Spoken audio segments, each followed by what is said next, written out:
नमस्कार, मैं प्रद्युम्न तिवारी आप सभी के समक्ष उपस्थित हूँ। मित्रों, आज हम बात करेंगे कि कन्या लग्न के 12वें भाव में शुक्र का क्या फल होगा। मित्रों, यदि आपकी कुंडली के प्रथम भाव में यानी कि यहाँ पर यदि 6 नंबर की गिनती लिखी हुई है तो आपकी कन्या लग्न है, और यदि आपकी कन्या लग्न है तो ये शुक्र का फल आपके लिए है। तो आइए जान लेते हैं कि आपकी कुंडली में शुक्र कहाँ पर बैठेंगे तो क्या फल देंगे। मित्रों, कन्या लग्न में शुक्र द्वितीयेश और भाग्येश हो जाते हैं, यानी कि शुक्र धन भाव के और भाग्य भाव के अधिपति हो जाते हैं। तो ऐसी स्थिति में शुक्र जहाँ भी बैठेंगे बहुत अच्छा फल देंगे। तो आइए जान लेते हैं कि कन्या लग्न के 12वें भाव में शुक्र किस भाव में बैठेंगे तो क्या फल देंगे। मित्रों, यदि कन्या लग्न में शुक्र प्रथम भाव में ही बैठे हों तो जातक सुंदर, आकर्षक, मनमौजी, शौकीन स्वभाव का होगा। जातक घूमने फिरने का शौकीन होगा। जातक संगीत, सिनेमा आदि में रुचि रखने वाला होगा। जातक का वैवाहिक जीवन मधुर होगा। जातक भाग्यवान होगा। जातक धन कमाने के लिए हमेशा प्रयत्नशील रहेगा और अपनी बुद्धि से, अपनी मेहनत से अच्छा धन कमाएगा। जातक मैनेजमेंट करने वाला होगा। जातक हर परिस्थिति में सामंजस्य बिठाने वाला होगा। जातक बहुत बुद्धिमान, कूटनीतिज्ञ होगा। जातक के जीवन साथी का स्वभाव चंचल होगा और इसी कारण से जातक के वैवाहिक जीवन में मतभेद होंगे। आइए दूसरे भाव में चलते हैं। मित्रों, यदि दूसरे भाव में शुक्र बैठे हों तो जातक बहुत सुंदर, आकर्षक होगा। जातक की वाणी मधुर होगी। जातक बोलने में निपुण होगा। जातक को अपने परिवार का सुख सहयोग मिलेगा। जातक धनवान होगा। जातक अच्छा संगीतकार, अच्छा कलाकार बन सकता है। जातक प्रबल भाग्यवान होगा। जातक को पैतृक संपत्ति का लाभ होगा। जातक अपनी मेहनत से प्रॉपर्टी बनाएगा। जातक बड़ा धार्मिक होगा। जातक को अपने जीवन काल में स्त्रियों से विशेष लाभ होगा। जातक अति सुख की चाह रखने वाला होगा। परंतु यदि शुक्र यहाँ पर अस्त हों या फिर मृत हों, यानी कि 24 से 30 अंश के बीच में हों, तो जातक अपने गलत निर्णयों से अथवा अपनी गलत आदतों के कारण अपने धन को बर्बाद करेगा। जातक चरित्र से कमज़ोर होगा। आइए तीसरे भाव में चलते हैं। मित्रों, यदि तीसरे भाव में शुक्र बैठे हों तो जातक मेहनती, साहसी होगा, परंतु जातक को अपनी मेहनत के अनुसार सफलता नहीं मिल पाएगी। जातक अच्छा कलाकार बन सकता है। जातक भाग्यवान होगा। जीवन के उत्तरार्ध में जातक को अच्छी सफलता मिलेगी। जातक यात्राएं करने वाला होगा। जातक का वैवाहिक जीवन भी मधुर होगा। जातक अपनी मेहनत से अच्छी सफलता प्राप्त करेगा। जातक मेहनत से धन कमाएगा। परंतु यदि शुक्र और मंगल आपस में तात्कालिक शत्रु हों, यानी कि शुक्र यहाँ बैठे हों और मंगल पीछे के 3 घर और आगे के 3 घरों को छोड़ करके अन्य घरों में बैठे हों, तो जातक को भाग्य का साथ थोड़ा कम मिलेगा। यहाँ पर शुक्र अस्त हों या फिर मृत हों, यानी कि शुक्र 0 से 6 अंश के बीच में हों, तो जातक के वैवाहिक जीवन में मतभेद होंगे। आइए चौथे भाव में चलते हैं। मित्रों, यदि चौथे भाव में शुक्र बैठे हों तो जातक को भूमि, भवन, वाहन आदि का सुख मिलेगा। जातक अपनी मेहनत से प्रॉपर्टी बनाएगा। जातक को पैतृक संपत्ति का भी लाभ होगा। जातक को फैशन से संबंधित व्यापार में अच्छा लाभ होगा। जातक के पास अचल संपत्ति बड़ी मात्रा में होगी। जातक के कार्यक्षेत्र में अच्छा लाभ होगा। जातक को राजनीति से भी लाभ हो सकता है। जातक विद्वान, बुद्धिमान होगा। जातक के भाग्य से सब काम बन जाएंगे। जातक भाग्यवान होगा। जातक सुखी रहेगा। जातक अच्छी से अच्छी चीज़ों को पसंद करेगा, ब्रांडेड चीज़ों को पसंद करेगा। जातक का वैवाहिक जीवन भी मधुर होगा। परंतु यदि शुक्र और गुरु तात्कालिक शत्रु हों, यानी कि शुक्र यहाँ बैठे हों और गुरु पीछे के 3 घर और आगे के 3 घरों को छोड़ करके अन्य घरों में बैठे हों, तो जातक के कार्यक्षेत्र में परेशानी होगी। अथवा यहाँ पर शुक्र अस्त हों या फिर मृत हों, यानी कि 24 से 30 अंश के बीच में हों, तो जातक को थोड़ी परेशानी होगी। जातक को भाग्य का साथ भी कम मिलेगा। आइए पांचवें भाव में चलते हैं। मित्रों, यदि पंचम भाव में शुक्र बैठे हों तो जातक धार्मिक होगा। जातक बुद्धिमान, विद्वान होगा। जातक अच्छा राजनीतिज्ञ बन सकता है। जातक अच्छा सेल्समैन बन सकता है। जातक तंत्र मंत्र ज्योतिष आदि में रुचि रखने वाला होगा। जातक की संतान बहुत भाग्यवान होगी। संतान होने के बाद में जातक की आर्थिक स्थिति अच्छी होगी। संतान होने के बाद में जातक का भाग्योदय होगा। जातक को देवी की उपासना से लाभ होगा। जातक कोई मंत्र सिद्धि करना चाहे तो मंत्र सिद्धि भी कर सकता है। जातक का वैवाहिक जीवन मधुर होगा। जातक के स्त्री मित्र ज़्यादा होंगे।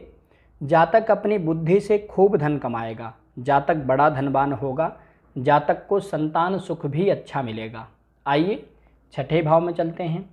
मित्रों, यदि छठे भाव में शुक्र बैठे हों तो जातक नौकरी आदि के लिए घर से दूर जा सकता है। जातक के अपने परिवार से मतभेद होंगे। जातक को अपने भाग्य का साथ भी कम मिलेगा। जातक के हर काम देर से बनेंगे। जातक को आँखों से और दांतों से संबंधित कोई परेशानी हो सकती है। जातक के अपने पिता से मतभेद होंगे। जातक के वैवाहिक जीवन में मतभेद होंगे। जातक का मन अशांत रहेगा। जातक गलत संगति में भी पड़ सकता है। जातक अपने गलत निर्णयों से अथवा अपनी गलत आदतों से अपने धन का नुकसान कर सकता है। जातक कर्ज आदि में भी परेशान हो सकता है। कर्ज आदि लेकर के परेशान हो सकता है। जातक का पैसा व्यर्थ में खर्च होगा। जातक को बहुत सोच समझ करके निर्णय लेना चाहिए और जातक को चरित्रवान बने रहना चाहिए। आइए सातवें भाव में चलते हैं। मित्रों, यदि सातवें भाव में शुक्र बैठे हों तो यहाँ पर शुक्र उच्च राशि में हैं और यहाँ पर शुक्र मालव्य नाम का राजयोग बना रहे हैं। अतः जातक का जीवन साथी बहुत सुंदर, सुशील, संस्कारी, भाग्यवान होगा। जातक का जीवन साथी धनवान और अच्छे परिवार से संबंध रखने वाला होगा। जातक के विवाह के बाद जातक का भाग्योदय होगा। विवाह के बाद जातक की उन्नति प्रगति होगी। विवाह के बाद जातक की आर्थिक स्थिति अच्छी होगी। जातक स्वयं सुंदर, आकर्षक और मनोहर व्यक्तित्व वाला होगा। जातक कला, संगीत आदि में रुचि रखने वाला होगा। जातक बोलने में निपुण होगा।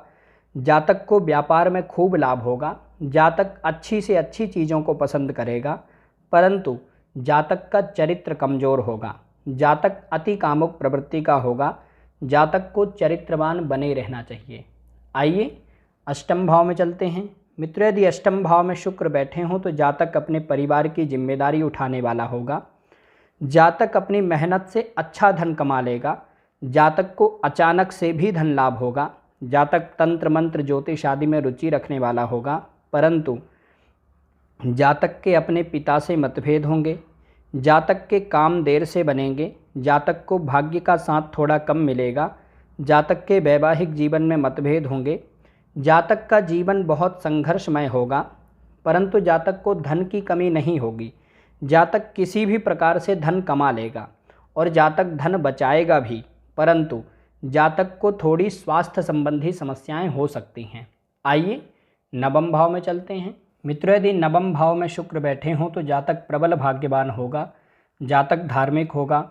जातक बुद्धिमान विद्वान होगा। जातक यात्राएं करने वाला होगा। जातक बोलने में निपुण होगा। जातक को अपनी वाणी से लाभ होगा। जातक को अपने भाई बहनों का सुख मिलेगा। जातक को पैतृक संपत्ति का लाभ होगा। जातक धनवान होगा। जातक मेहनती होगा और अपनी मेहनत से श्रेष्ठ लाभ कमाएगा। जातक प्रॉपर्टी बनाएगा।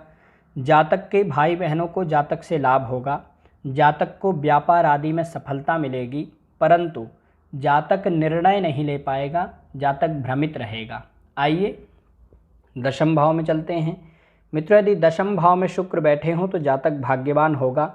जातक बड़ा व्यापारी बन सकता है। जातक मेहनती होगा। जातक समाज में सम्मानित होगा। जातक को फैशन से संबंधित या इलेक्ट्रॉनिक संबंधी चीज़ों से लाभ होगा। जातक बड़ा ज्योतिषी, सीए, मैनेजर अथवा सलाहकार बन सकता है। जातक को भूमि, भवन, वाहन, प्रॉपर्टी आदि का सुख मिलेगा। जातक को सिनेमा आदि से लाभ हो सकता है। जातक गरीब से गरीब परिवार में जन्म लेकर के भी अपनी मेहनत से बड़ा धनवान बनेगा। जातक बुद्धिमान विद्वान होगा। जातक हर परिस्थिति में सामंजस्य बिठाने वाला होगा। जातक को अपने भाग्य का साथ मिलेगा। आइए एकादश भाव में चलते हैं। मित्रों, यदि एकादश भाव में शुक्र बैठे हों तो जातक बड़ा धनवान होगा। जातक व्यापार अथवा नौकरी आदि में अच्छा धन कमाएगा। जातक को अपने भाई बंधुओं का सहयोग मिलेगा। जातक के स्त्री मित्र ज़्यादा होंगे। जातक को स्त्रियों से लाभ भी होगा। जातक को पैतृक संपत्ति का लाभ होगा, जातक बुद्धिमान विद्वान होगा, जातक अपनी मेहनत से अपनी बुद्धि विद्या से अच्छा धन कमाएगा, परंतु जातक के पास हमेशा एक जैसा पैसा नहीं आएगा। जातक की आय में थोड़ा उतार चढ़ाव बना रहेगा, कभी कम तो कभी ज़्यादा, इस तरह से आय होती रहेगी। जातक को संतान सुख भी मिलेगा, परंतु यदि चंद्रमा और शुक्र तात्कालिक शत्रु हों, यानी कि शुक्र यहाँ बैठे हों और चंद्रमा पीछे के 3 घर और आगे के 3 घरों को छोड़ करके अन्य घरों में बैठे हों, तो जातक को धन लाभ में थोड़ी कमी होगी। आइए द्वादश भाव में चलते हैं। मित्रों, यदि द्वादश भाव में शुक्र बैठे हों तो जातक नौकरी अथवा व्यापार आदि के लिए घर से दूर जाएगा और जन्म स्थान से दूर जाकर के जातक को सफलता भी मिलेगी। जातक धनवान होगा, परंतु जातक को भाग्य का साथ थोड़ा कम मिलेगा। जातक गलत संगति में भी पड़ सकता है। जातक बहुत खर्चीले स्वभाव का होगा, लेकिन जातक ऐश्वर्यवान होगा। जातक धन कमाता रहेगा, परंतु जातक की एक आदत होगी कि जातक कोई भी काम शुरू करके फिर बीच में ही छोड़ देगा, कई कामों को अधूरा छोड़ देगा। काम तो बहुत सारे करेगा, लेकिन कोई भी काम पूरा नहीं करेगा। जातक का चरित्र कमज़ोर होगा। जातक को व्यर्थ के झंझटों से दूर रहना चाहिए, व्यर्थ के झगड़ों से दूर रहना चाहिए। जातक के शत्रु बहुत होंगे, परंतु जातक को शत्रुता करने से बचना चाहिए। जातक ठीक तरह से सही रास्ते पर चलता रहेगा तो जातक को धन की कमी कभी नहीं होगी। जातक को चरित्रवान बने रहना चाहिए। मित्रों, आज हमने जाना कि कन्या लग्न के 12वें भाव में शुक्र किस भाव में बैठेंगे तो क्या फल देंगे।